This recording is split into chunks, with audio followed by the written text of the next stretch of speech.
مفتی شعیب اللہ خان صاحب کے بیانات کے لیے مفتی صاحب کے آفیشیل چینل کو سبسکرائب کریں اور زیادہ سے زیادہ شیئر کریں۔ الحمد للہ نحمده ونستعینه ونستغفره ونؤمن به ونتوکل علیہ ونعوذ باللہ من شرور انفسنا ومن سیئات اعمالنا من يهده الله فلا مضل له ومن يضلله فلا هادي له ونشهد أن لا إله إلا الله وحده لا شريك له ونشهد أن سيدنا ومولانا محمدا عبده ورسوله صلى الله عليه وعلى آله وأصحابه وأزواجه وذرياته وسلم تسليما كثيرا كثيرا أما بعد فأعوذ بالله من الشيطان الرجيم بسم الله الرحمن الرحيم وَلْتَكُمْ مِنْكُمْ أُمَّةٌ يَدْعُونَ إِلَى الْخَيْرِ وَيَأْمُرُونَ بِالْمَعْرُوفِ وَيَنْهَوْنَ عَنِ الْمُنْكَرِ وَأُولَئِكَ هُمُ الْمُفْلِحُونَ۔ بزرگان محترم، گزشتہ جمعہ سے پہلی جمعہ میں آپ حضرات کے سامنے کنتم خیر امۃ اخرجت للناس آیت کریمہ کے تناظر میں کچھ باتیں پیش کرنے کی کوشش کی گئی تھی، اور یہ بتایا تھا کہ اس امت کو اللہ تعالیٰ نے ساری انسانیت کی فوز و فلاح اور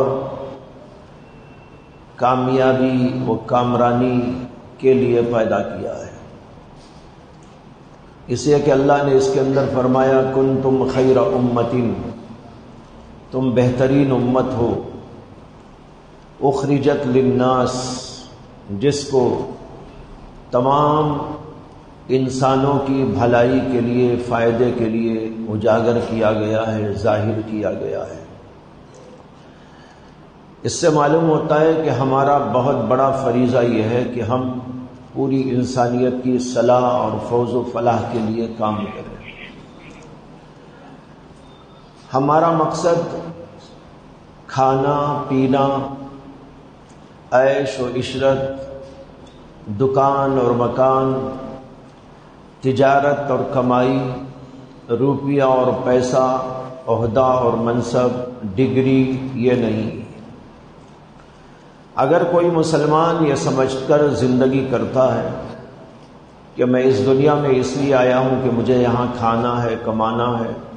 جمانا ہے، عیش کرنا ہے اور موج اڑانا ہے، شادیاں ایسی کرنا ہے، مکان ایسا بنا لینا ہے، دکان ایسا کر لینا ہے، اگر یہ سمجھ کر کوئی مسلمان اس دنیا میں جی رہا ہے تو وہ اپنے مقصد کو سمجھا ہوا نہیں ہے۔ اللہ نے اس کے مقصد کو اسے واضح طور پر سمجھا دیا، کنتم خیر امۃ اخرجت للناس۔ وہ تو اس لیے پیدا کیا گیا ہے، ظاہر کیا گیا ہے کہ ساری انسانیت کی فوز و فلاح کے لیے کام کرے۔ اس کے لیے دنیا میں اگر اسے جینے کے واسطے کھانے کی ضرورت ہے، پینے کی ضرورت ہے، پہننے کی ضرورت ہے، مکان، دکان، تجارت کی ضرورت ہے، ضمناً وہ سب کچھ کرے، لیکن اسے مقصد حیات نہ بنائے۔ مقصد حیات ایک مسلم امہ کا وہی ہے جس کو قرآن نے پیش کر دیا، جو حرف اخیر ہے، اور اللہ سے بڑھ کر کون ہو سکتا ہے جو ہمارا مقصد بیان کرے؟ جس نے ہم کو پیدا کیا وہ خود یہ بتا رہا ہے کہ میں نے تم کو اس لیے بنایا ہے۔ اب کوئی بے وقوف یہ کہتا ہے نہیں اس کے لیے نہیں، اس کے لیے پیدا کیا ہے، وہ تو احمق ہے، دنیا کا بہت بڑا احمق ہے۔ یہ تو ایسا ہے جیسے پنکھا بنانے والی فیکٹری نے کہا میں نے پنکھا اس لیے بنایا ہے کہ اس سے لوگوں کو ہوا ملا کرے، لوگوں کو راحت نصیب ہو جائے، اور ایک بے وقوف کھڑے ہو کر یہ کہنے لگے نہیں پنکھا اس لیے بنایا گیا ہے کہ یہ تلوار ہے، مارنے کے لیے ہے۔ آپ بتاؤ بھائی وہ کتنا بڑا پاگل ہے، اس سے بڑا کوئی پاگل ہو سکتا ہے؟ اس کے پنکھے جو لگے ہیں اسے کہہ رہا یہ ہتھیار ہے، ہتھیار بنایا ہے پنکھے بنانے والی فیکٹری نے۔ تو جیسے یہ پاگل، اسی طرح وہ مومن بھی جو ایمان رکھنے کے باوجود یہ خیال کرتا ہے کہ میں دنیا میں اس لیے پیدا ہوا ہوں کہ مجھے کھانا ہے، کمانا ہے، جمانا ہے، عیش عشرت کرنا ہے، اور جبکہ اللہ قرآن میں کہتے ہیں کنتم خیر امۃ اخرجت للناس، تم کو اس لیے پیدا کیا گیا ہے کہ تم لوگوں کو، انسانیت کو فوز و فلاح دو، کامرانی و کامیابی کی منزل ان کو بتایا کرو۔ تو ایک بات تو یہ ہے جس کو سمجھنا ضروری ہے کہ ہمیں اللہ نے اس لیے پیدا کیا ہے۔ جو اس وقت موجودہ صورتحال ہے دنیا کی، اس کے اندر مسلمانوں نے اپنا یہ منصب اور اس منصب کی جو ذمہ داری ہے اس کو بھلا دیا ہے۔ ان کو نہ اپنا منصب یاد ہے، نہ منصب کی ذمہ داری یاد ہے۔ انہیں یہ بھی یاد نہیں ہے کہ ہم کسی منصب پر فائز ہیں۔ اگر کسی آدمی کو کسی منصب پر فائز کیا جائے، مثلا کسی کو استاد بنا کر استاد کے منصب پر قائم کر دیا جائے، کسی آدمی کو ایم ایل اے بنا کر ایم ایل اے کے عہدے پر فائز کر دیا جائے، کسی کو چیف منسٹر بنا کر چیف منسٹری کے عہدے پر فائز کر دیا جائے، کسی کو پرائم منسٹر بنا کر پرائم منسٹر کے عہدے پر فائز کر دیا جائے، لیکن اسے پتہ ہی نہ ہو کہ میں پرائم منسٹر ہوں، اسے پتہ ہی نہ ہو کہ میں ایم ایل اے ہوں، اور اسے پتہ ہی نہ ہو کہ میں چیف منسٹر ہوں، تو آپ بتائیے کہ وہ کیسا انسان ہے جسے اپنے منصب کا علم ہی نہیں۔ آج ہم سوچیں کہ کیا ہم سب کو یہ بات یاد ہے کہ اللہ نے ہمیں اتنا بڑا منصب دیا ہے، کنتم خیر امۃ، کہ تم بہترین امت ہو، اخرجت للناس، خیر امت کا منصب دیا گیا اور خیر امت کی ذمہ داری اس کو بتائی گئی کہ تم کو لوگوں کی بھلائی اور صلاح و فوز و کامرانی کے لیے ظاہر کیا گیا ہے۔ ہمیں یاد ہی نہیں ہے۔ ہمیں تو یہ یاد ہے کہ صبح اٹھنا ہے اور کسی کو فیکٹری کو جانا ہے، کسی کو اپنے آفس کو جانا ہے، کسی کو اسکول کو جانا ہے، کسی کو دکان پہ جانا ہے، کسی کو اپنی کسی اور کام کے اوپر جانا ہے، اور کھانا ہے، کمانا ہے، اور پھر اس کے بعد آنا ہے اور آرام کر لینا ہے، اچھے کپڑے پہن لینا ہے، نہیں تو کچھ اور دنیا کا دھندا اور کام کر لینا ہے۔ اس کے سوا ہمارے ذہنوں کے اندر ہمارے منصب سے متعلق صبح سے لے کر شام ہو جاتی ہے، اور یوں ہی رات دن کا نظام چلتے چلتے چلتے سال ہاں سال گزر جاتے ہیں، لیکن ذہن میں یہ آتا ہی نہیں کبھی کہ میں بھی کسی منصب کا حامل ہوں۔ آپ بتائیں، سوچیں کہ اگر ہماری یہ صورتحال ہے تو کیا ہمیں اس منصب کے اوپر برقرار رکھا جائے گا یا ہٹا دیا جائے گا؟ اگر پرائم منسٹر کو اسے یاد ہی نہ ہو کہ میں پرائم منسٹر ہوں، چیف منسٹر کو یاد ہی نہ ہو کہ میں چیف منسٹر ہوں، اور صبح میں اٹھ کر مجھے یہ ڈیوٹیاں انجام دینا ہے، لوگوں کی یہ خدمت کرنا ہے، لوگوں کے لیے یہ مسائل کا حل کرنا ہے، اس کے بجائے وہ کچھ اور کام میں لگ جاتا ہے، کہیں دکان کھول کے بیٹھ جاتا ہے، چیف منسٹر ہے لیکن کوئی دکان کھول کے بیٹھ گیا ہے، یا یہ کہ چیف منسٹر صاحب ہیں لیکن صبح ہوتی ہے تو اٹھتے ہی نہیں، 12 بجے تک سوتے ہی رہتے ہیں۔ آپ بتاؤ کہ اسے کوئی چیف منسٹر باقی رکھے گا، یا ہے کہ اسے وہاں سے سبکدوش کر کر جو ہے بھیج دیا جائے گا؟ جب ایک معمولی عہدے پر چیف منسٹری کا عہدہ ہو یا پرائم منسٹر کا عہدہ ہو، وہاں پر بھی اگر وہ اپنی ذمہ داری پوری نہ کرے اور اسے یاد نہ ہو کہ میں بھی اس منصب کا حامل اور اس منصب کے اوپر فائز ہوں، تو اس کو برقرار نہیں رکھا جا سکتا۔ تو ہم اور آپ یہ سوچیں کہ اللہ کی طرف سے ہمیں اتنا بڑا منصب دیا گیا ہے، کنتم خیر امہ، تم بہترین امت، خیر امت ہے اور تمہاری ذمہ داری ہے. لیکن ہمیں قطعاً یاد ہی نہیں ہے، نہ اس کا کوئی تذکرہ، نہ اس کا کوئی تبصرہ، نہ اس کے اوپر کوئی مشورہ، نہ آپس کے اندر کبھی اس کے لیے کوئی بیٹھک، نہ اس کے لیے کوئی مذاکرہ، کچھ نہیں ہوتا. ذہن بالکل اس سے خالی ہے کہ ہم کسی منصب کے اوپر فائز ہیں. تو ظاہر ہے کہ اللہ کی طرف سے بھی یہی فیصلہ ہوگا کہ ان کو اس منصب سے ہٹا دیا جائے، کسی اور کو لا کے کھڑا کیا جائے. اللہ نے قرآن میں فرمایا یا ایھا الذین آمنوا من یرتد منکم عن دینہ فسوف یأتی اللہ بقوم یحبهم ویحبونہ اذلۃ علی المؤمنین عزۃ علی الکافرین یجاہدون فی سبیل اللہ ولا یخافون لومۃ لائم ذلک فضل اللہ یؤتیہ من یشاء واللہ واسع علیم. اے ایمان والو، اگر تم میں سے کوئی دین سے پھر جائے، ارتداد کے ایک معنی تو یہ ہے کہ کوئی آدمی دین سے پھر کر کافر ہو جائے، وہ تو بڑا ارتداد ہے. اور ایک ارتداد یہ ہوتا ہے کہ دین کو بظاہر تو مانتا ہے لیکن دین کی باتوں کو نہیں مانتا، دین کی طرف سے اسے دیے ہوئے امور کو نہیں سنبھالتا. یہاں بھی وہی صورتحال ہے کہ ہم کو خیر امت بنایا گیا لیکن ہمیں یاد تک نہیں ہے کہ ہم خیر امت ہیں، اور ہم کو خیر امت کا خطاب دے کر اللہ نے ایک منصب اور ذمہ داری دی، ہمیں وہ بھی یاد نہیں ہے کہ ہماری کیا ذمہ داری ہے. تو اس کا مطلب یہی ہوا کہ ہم بھی اس سلسلے میں اس سے دور ہو گئے، پلٹ گئے، اس کو چھوڑ دیا جو اللہ نے ہم کو ذمہ داری عطا فرمائی تھی. ایسی صورت کے اندر اللہ کہتے ہیں کہ میں دوسری قوم کو لا کے کھڑا کر سکتا ہوں. یاتی اللہ بقوم، اللہ تعالیٰ دوسری قوم کو پیدا کر دے گا، ایسی قوم جو اللہ سے محبت کرنے والی اور اللہ ان سے محبت کرنے والا، اور مومنوں کے لیے وہ بہت نرم، اور کفار اور کفر کے مقابلے میں سخت، اور اللہ کے دین کے سلسلے میں مجاہدہ کرنے والے، اللہ کے راستے میں جد و جہد کرنے والے، یجاہدون فی سبیل اللہ ولا یخافون لومۃ لائم، اور اللہ کے راستے میں چلتے ہوئے کوئی ملامت کرنے والا ان کے اوپر ملامت کرے تو وہ ملامت کی کوئی پرواہ نہیں کرتے، اس کا کوئی خوف نہیں کرتے. تو اللہ کہہ رہے ہیں کہ اگر تم یہ ذمہ داری پورا نہیں کرتے تو میں دوسری قوم کو لا کے کھڑا کروں گا،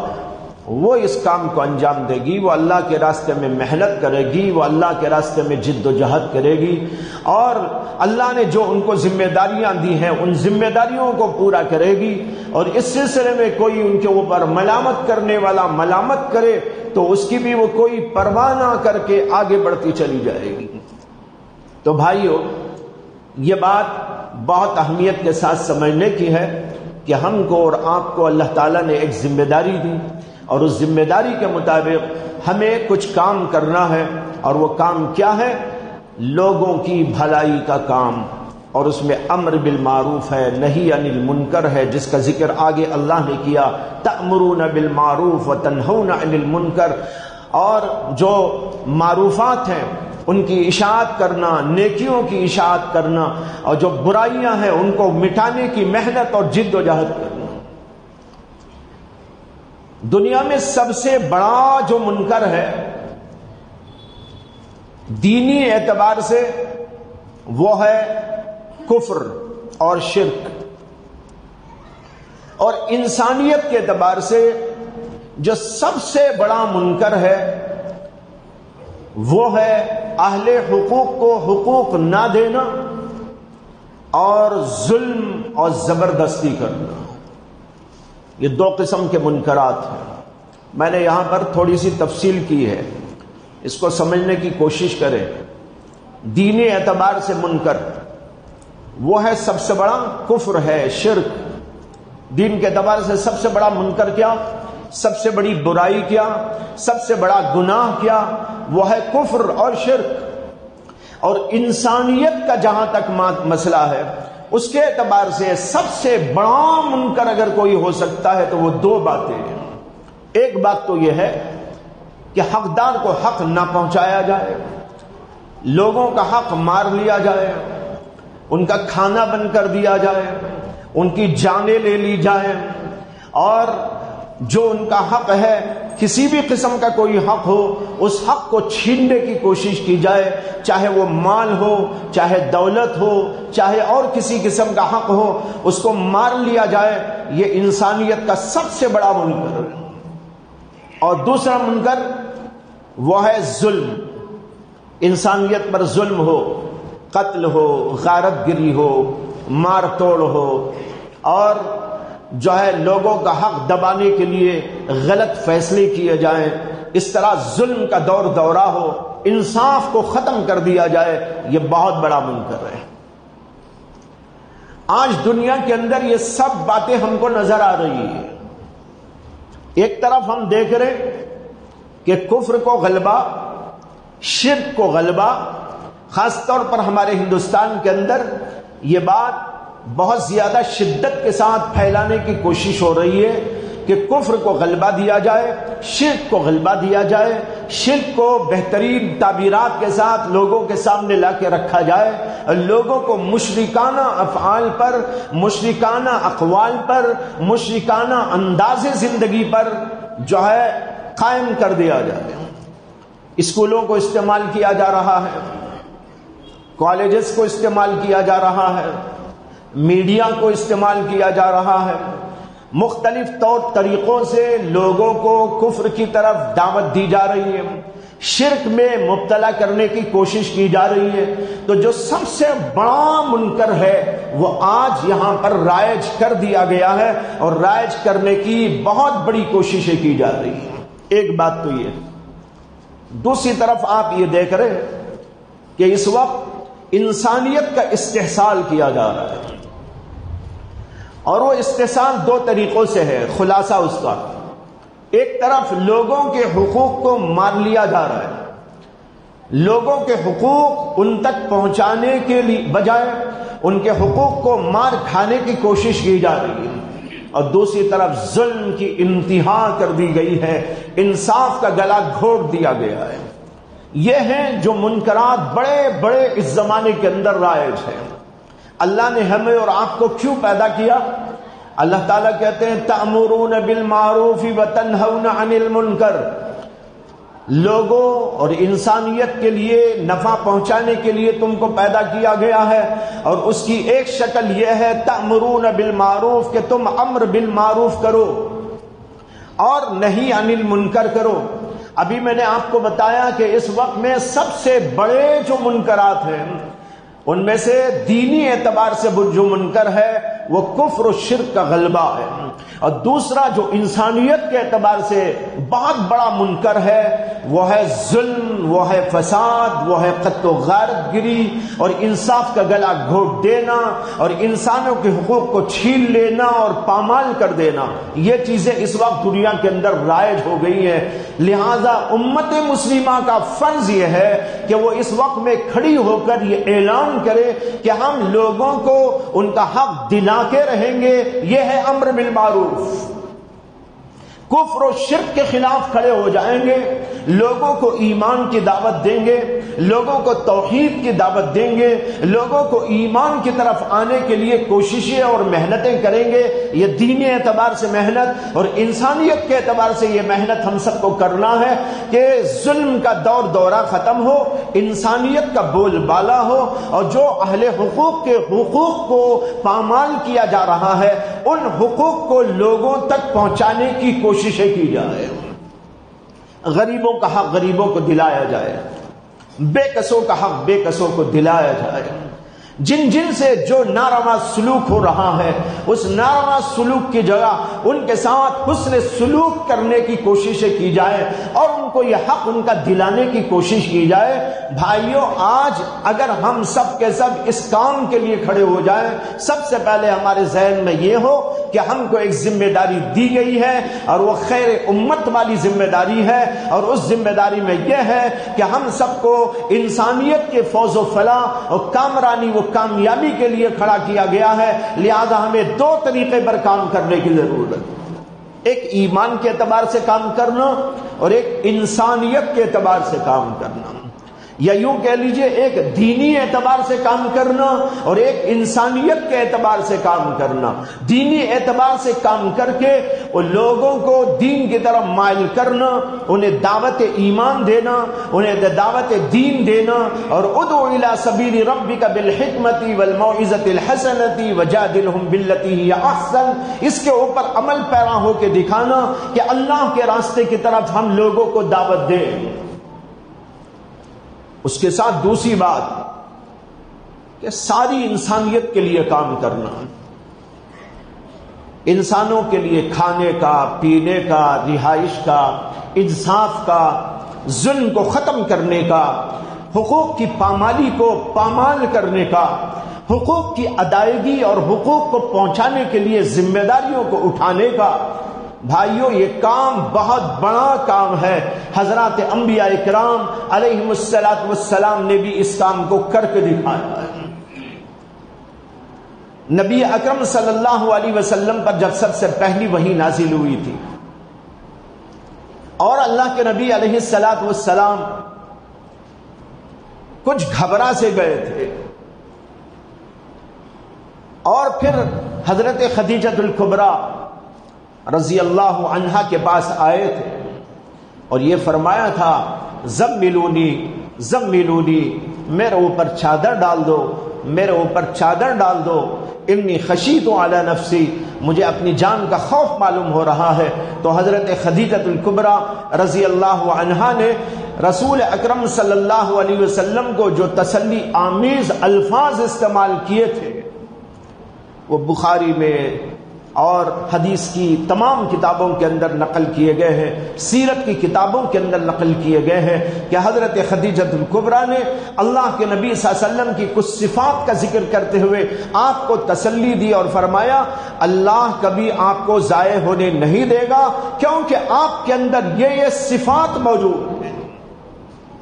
آپ یہ کارنامے ادا کرتے ہیں، ان کارناموں کو آپ انجام دیا کرتے ہیں، اور جو یہ کام کرتا ہے اللہ اسے کبھی ضائع ہونے نہیں دیتا. حضرت خدیجہ الکبریٰ نے فرمایا کلا واللہ لا یخزیک اللہ ابدا انک لتصل الرحم وتحمل الکل وتکسب المعدوم وتقری الضعیف وتعین علی نوائب الحق. آپ کو اللہ کبھی ضائع نہیں کرے گا، ہرگز ہرگز آپ کو ضائع نہیں کرے گا. انہیں قسم کھا کر یہ بات کہی اور اس کے بعد حضور کی یہ صفات بیان کی انک لتصل الرحم. یہ ہے انسانیت والا سبق. نبی اکرم صلی اللہ علیہ وسلم نے جو انسانیت کے لیے اپنی زندگی سے سبق پیش کیا اور انسانوں کی بھلائی کے لیے، انسانوں کی فوز و فلاح کے لیے، ان کی کامرانی کے لیے جو اللہ کے نبی صلی اللہ علیہ وسلم نے نبوت سے پہلے والی 40 سالہ زندگی میں کردار ادا کیا، حضرت خدیجہ الکبریٰ نے 5 جملوں کے اندر اس کو پیش کیا ہے. انہوں نے کہا انک لتصل الرحم. سب سے پہلی ادا آپ کی یہ ہے کہ آپ رشتہ داروں کے ساتھ بہترین سلوک کرتے ہیں، صلہ رحمی کرتے ہیں، رشتوں کو کاٹتے نہیں. قریب کا رشتہ ہو، دور کا رشتہ ہو، آپ تمام رشتوں کو جوڑے رکھتے ہیں اور ان کے ساتھ بہترین سلوک کرتے ہیں. ان کا مذہب کچھ بھی ہو، ان کا عقیدہ کچھ بھی ہو، وہ آپ کے مذہب اور مسلک پر ہو کہ نہ ہو، ظاہر بات ہے جب اللہ کے نبی صلی اللہ علیہ وسلم پر ابھی وحی اتری نہیں تھی تو سب کافر ہی تو تھے وہاں. اللہ کے نبی ان کے ساتھ جو سلوک کرتے تھے، بہترین سلوک کرتے تھے، رشتہ داریوں کا حق نبھاتے تھے. حضرت خدیجہ الکبریٰ نے کہا انک لتصل الرحم وتحمل الکل،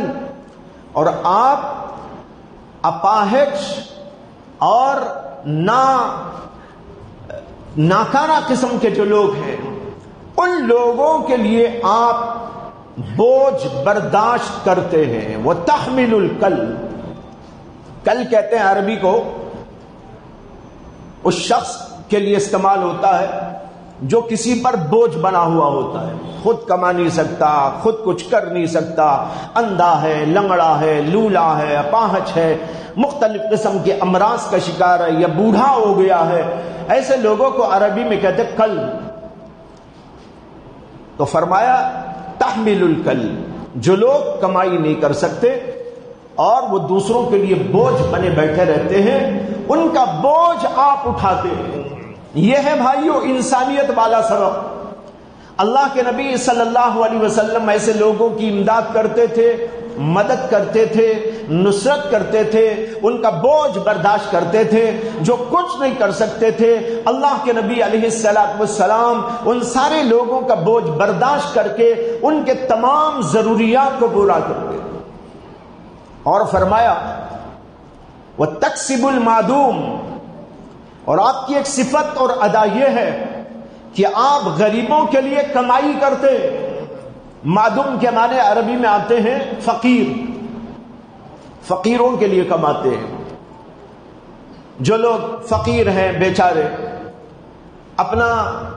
کچھ کام نہیں کر سکتے یا اتنی کمائی نہیں کر سکتے کہ وہ ان کی ضروریات کے لیے کفالت کرنے والی ہو، فرمایا کہ آپ ان کے لیے کمائی کر کر کر ان کو دیتے ہیں۔ اس کے اندر یتیم آ گئے، بیوائی آ گئی، فقیر آ گئے، مسکین آ گئے، ان سب لوگوں کے لیے اللہ کے نبی علیہ الصلوۃ والسلام کام کرتے تھے۔ وَتَكْسِبُ الْمَعْدُومَ وَتَقْرِي الضَّيْفَ، اور مہمانوں کی مہمانداری بھی کرتے ہیں۔ اپنا آ جائے، غیر آ جائے، کوئی بھی آ جائے، اللہ کے نبی علیہ الصلوۃ والسلام بلا کسی تفریق مذہب و ملت سب کے لیے کام کرتے تھے، سب کے لیے مہمانداری کرتے تھے۔ اور آگے فرمایا وَتُعِينُ عَلَى نَوَائِبِ الْحَقِّ، نوائب الحق کا ترجمہ ہے اللہ کی طرف سے پیش آنے والے حوادث۔ سیلاب آ گیا، زبردست بارشیں ہو گئی، زلزلہ برپا ہو گیا، یا اور کوئی ایسی چیز پیش آ گئی، اللہ کی طرف سے حوادث پیش آ گئے اور اس کے اندر لوگ اس کی زد میں آ گئے۔ اللہ کے نبی علیہ الصلوۃ والسلام ایسے موقع پر لوگوں کا تعاون کرتے تھے، ایسے لوگوں کے لیے جو اس کی زد میں آ جاتے تھے، جو کچھ ہو سکتا تھا اللہ کے نبی علیہ الصلوۃ والسلام کرتے تھے۔ یہ بھی اللہ کے نبی علیہ الصلوۃ والسلام کی فطرت کے اندر داخل تھا۔ اس میں آپ غور کریں، حضرت خدیجہ الکبریٰ نے اللہ کے نبی کو تسلی دیتے ہوئے کہیں یہ نہیں کہا آپ اللہ کا بہت ذکر کرتے ہیں، آپ نماز بہت پڑھتے ہیں، آپ بڑا مجاہدہ کرتے ہیں، رات بھر آپ کھڑے رہتے ہیں۔ یہاں پر کوئی جملہ ایسا نہیں۔ حضرت خدیجہ الکبریٰ اللہ کے نبی کو تسلی دیتے ہوئے جو جملے استعمال کر رہی ہے، ان کے اندر صرف انسانیت والی چیزیں پیش کی۔ اس سے معلوم ہوتا ہے کہ نبی اکرم صلی اللہ علیہ وسلم نے اپنی زندگی کا یہ پورا حصہ جو 40 سال کے اوپر مشتمل ہے، اس میں بچپن کو کچھ نکال دیجئے، کچھ لڑکپن کو نکال دیجئے، تو اس کے بعد کا جو بچا ہوا حصہ تھا اللہ کے نبی علیہ الصلوۃ والسلام اس کے اندر یہی سب کچھ کرتے رہتے تھے۔ نتیجہ یہ ہوا کہ ساری دنیا نے آپ کو صادق الامین کہا، آپ کی امانت داری پر، آپ کی صداقت پر، آپ کی سچائی پر، اور آپ کے اخلاق پر، آپ کے کردار پر اور آپ کی خدمات پر اس قدر اعتماد کیا کہ کسی اور شخص پر وہاں ایسا کوئی اعتماد نہیں تھا۔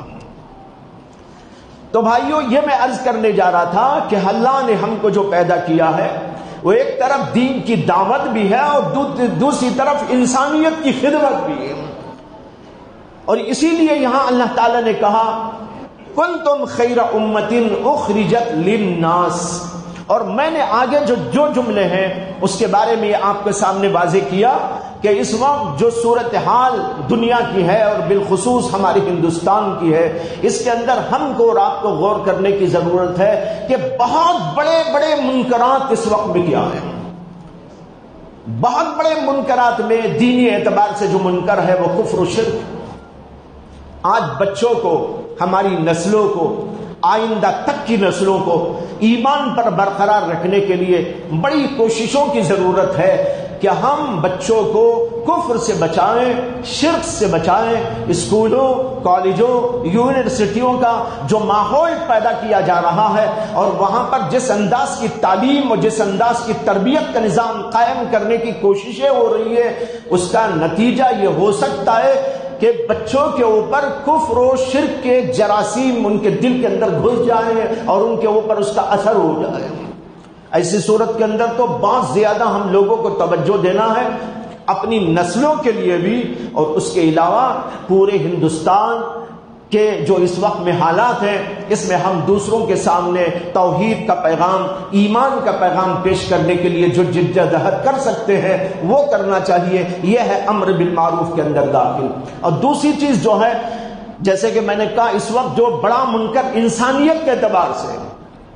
وہ یہ ہے کہ لوگوں کے حقوق کو کھایا جا رہا ہے، لوگوں کے حقوق کو مارا جا رہا ہے، لوگوں کے حقوق کو پامال کیا جا رہا ہے، بلکہ بالفاظ دیگر انسانیت ہی کو پامال کرنے کی کوششیں کی جا رہی ہے، انسانیت کا استحسان کیا جانے کی کوشش کی جا رہی ہے۔ اور اسی طرح ظلم ہے، زبردستی ہے، انصاف کا گلا گھونٹ دیا گیا ہے، انصاف نام کو کہیں موجود نہیں ہے، یہاں تک کہ حکومتوں کے پاس موجود نہیں تھا، اب اس سے بڑھ کر یہ ہے کہ خود عدالت کے پاس بھی انصاف کا کوئی خانہ موجود نہیں ہے۔ وہاں بھی ظلم ہے،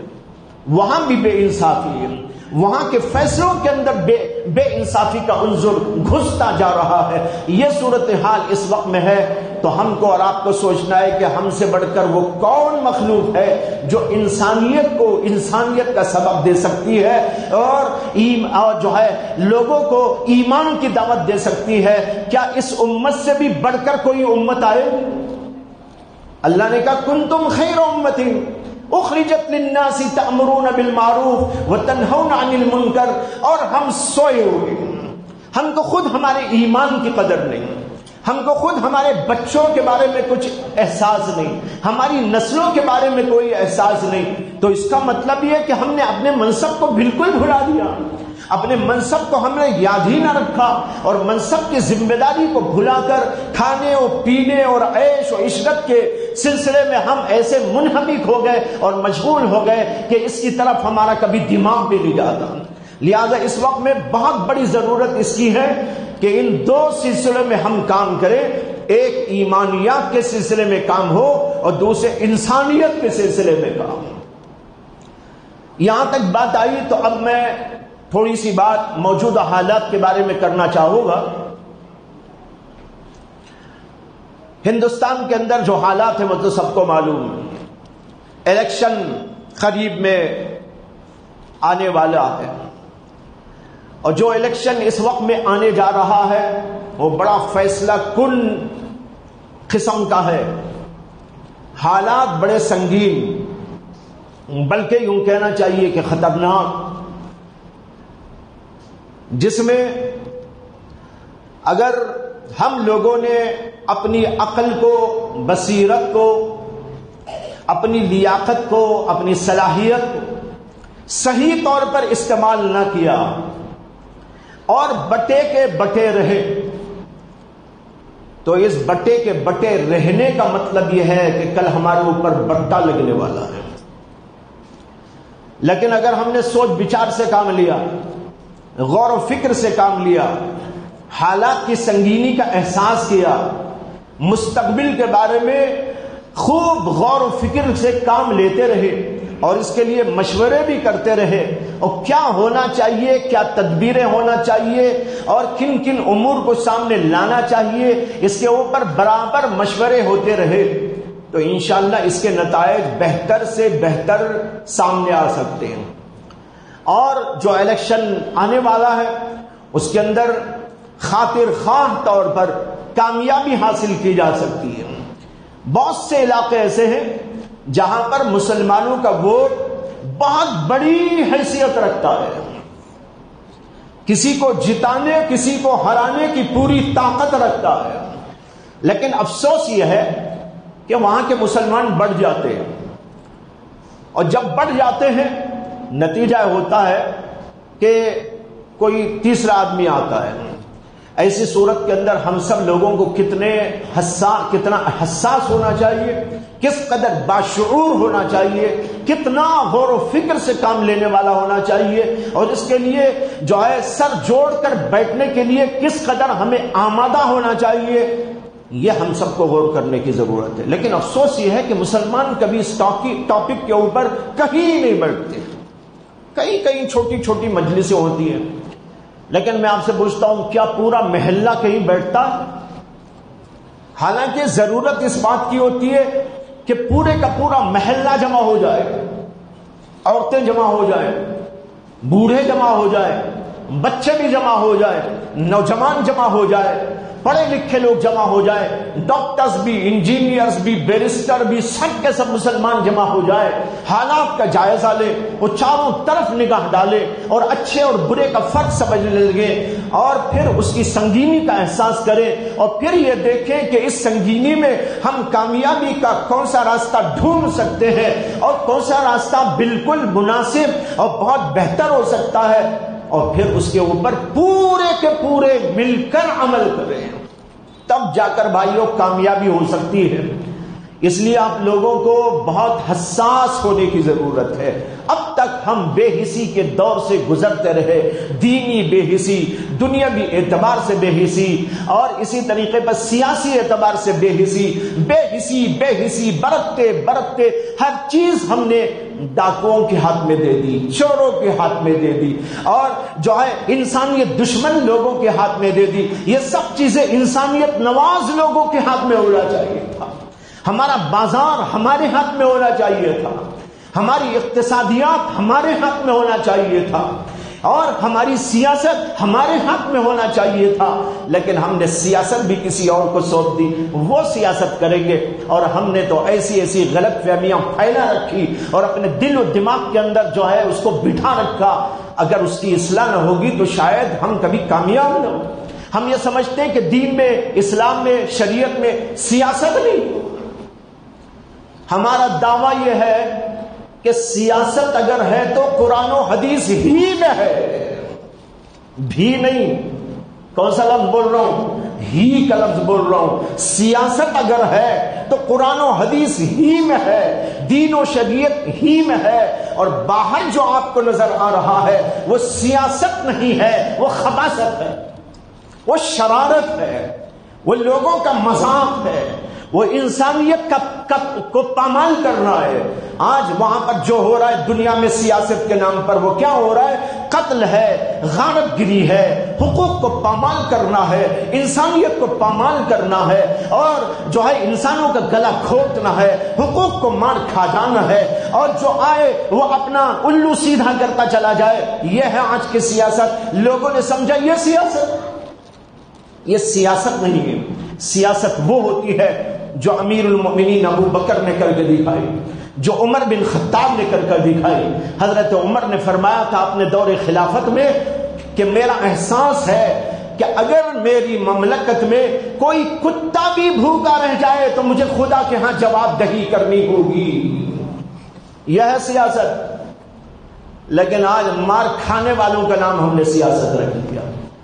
اور ان کو ہم نے کریڈٹ دے دیا کہ یہ ہے سیاستدان۔ علماء ان کو کیا معلوم، یہ تو بے وقوف ہوتے ہیں۔ یہ ہے آج کی ذہنیت۔ آپ لوگوں میں بلا کسی